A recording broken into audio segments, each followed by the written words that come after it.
Les travaux du Conseil des ministres de ce jour, mercredi 24 novembre 2021, présidés par le chef de l'État, M. Patrice Talon, ont débouché sur les décisions ci-après. Au chapitre des mesures normatives, l'adoption du décret portant règles de coordination des régimes de retraite entre la Caisse nationale de sécurité sociale et le Fonds national des retraites du Bénin.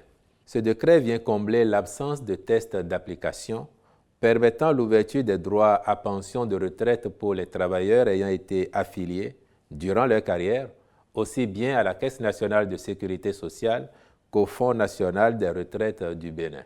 En effet, les lois portant Code de sécurité sociale et Code des pensions civiles et militaires de retraite en République du Bénin ont prévu la mise en place d'un mécanisme de coordination pour favoriser le maintien des droits. C'est donc pour traduire dans la réalité ces dispositions légales que le présent décret est adopté.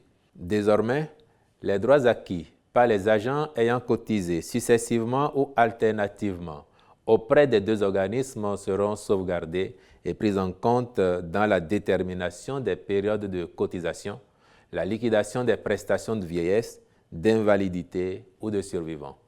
Le ministre du Travail et de la Fonction publique assurera, en relation avec le ministre de l'Économie et des Finances, son application effective.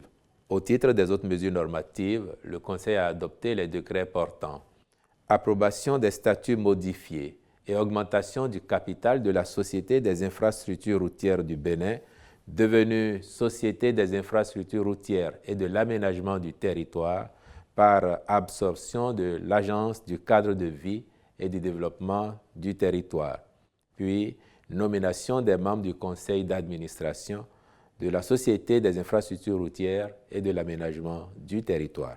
Au chapitre des communications, en point 1, la contractualisation pour la réalisation de 8 forages d'exploitation et de 2 piézomètres dans le cadre du projet de renforcement du système d'alimentation en eau potable de la ville de Ouidah et ses environs. Dans le but d'assurer convenablement la desserte en eau potable des sites abritant les infrastructures touristiques qui se mettent en place dans cette ville, il s'est avéré impérieux de relever la capacité de production qui est de 235 m3 par heure pour un besoin de 300 m3 heure. Les présents travaux visent donc à renforcer le système actuel d'alimentation en augmentant sa capacité de production, de traitement, de stockage, ainsi que l'extension du réseau de distribution.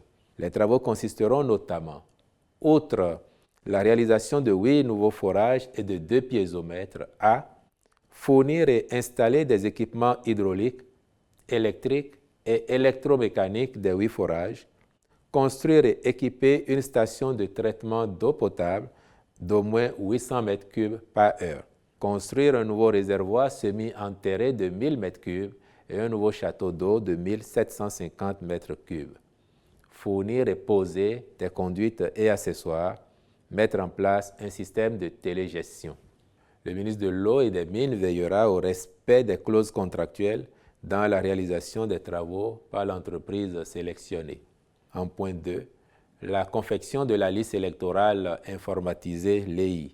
Conformément aux dispositions légales, la liste électorale permanente informatisée (LEPI) a expiré à l'occasion de l'élection présidentielle d'avril 2021.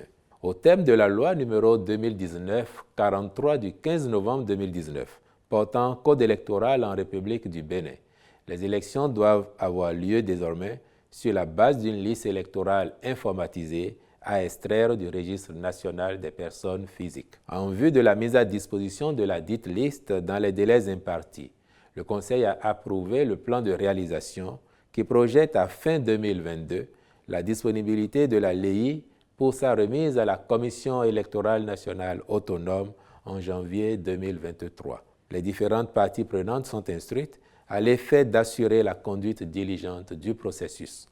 En point 3, le compte-rendu de la première année de mise en œuvre du microcrédit à l'AFIA au profit des couches démunies.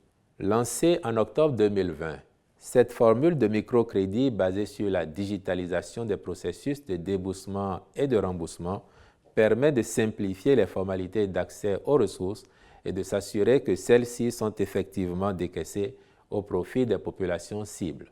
À la date du 30 septembre 2021, 106 484 bénéficiaires ont été impactés sur tout le territoire national pour un montant de 5 984 millions de francs CFA, ce qui traduit une montée en charge progressive et satisfaisante du produit. Ainsi, à fin décembre 2021, il est attendu 177 484 bénéficiaires pour un montant global de 8 760 millions de francs CFA.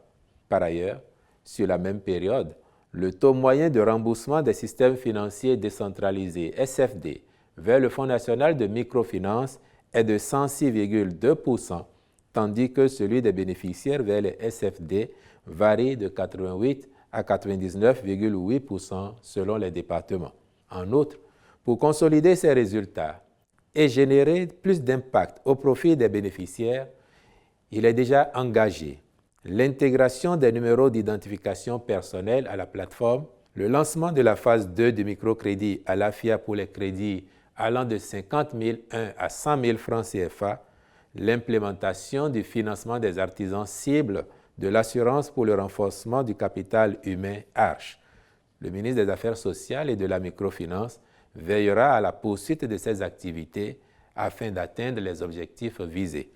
Au chapitre des rencontres et manifestations internationales, le Conseil a autorisé l'organisation, à Cotonou en juin 2022, de l'International Africa Gaming Cup en collaboration avec la société Nice Cactus. Enfin, au chapitre des mesures individuelles, au ministère de l'Industrie et du Commerce et sur proposition du ministre, M. Seton Pascal Gelaz Lokono est nommé directeur des systèmes d'information. Je vous remercie.